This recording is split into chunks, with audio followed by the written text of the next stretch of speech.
Nirvana, Smells Like Teen Spirit cannot not have that riff on here. So here we go.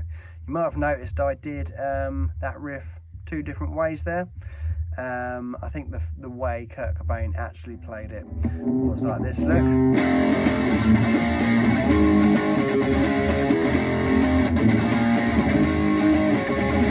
Which is starting with the power chord there on the one, on the E string, and then you're going to move the power chord up then to make a B flat on the A string. So like this, look.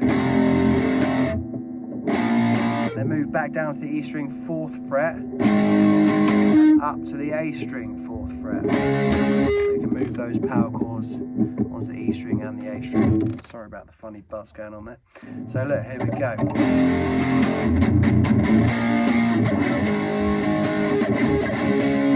Okay, so you've got to get that chugga there as well. So what we're doing there is in between those chords. So we're going to start with a down, up, down, and then as we're moving, you can either kind of flatten your fingers there just to get that mute, or you can kind of do it as you're moving up. We're going down, up, down, down, up, down, up, okay? Which is, so we're kind of just muting the strings there. Down, up, down, down, up, down, up. So you're taking the pressure off your frets, not actually off the strings altogether, you're just kind of making it so it's just kind of dampening those strings slightly.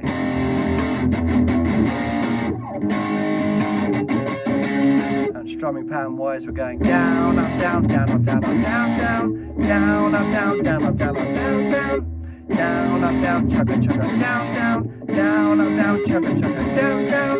Of course, you can always play it all on the E string if you prefer. I quite like to play it that way actually myself.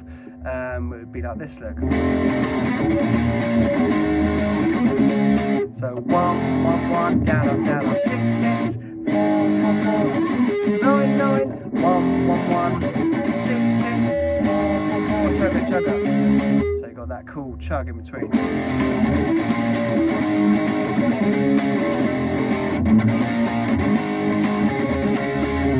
Mix it up.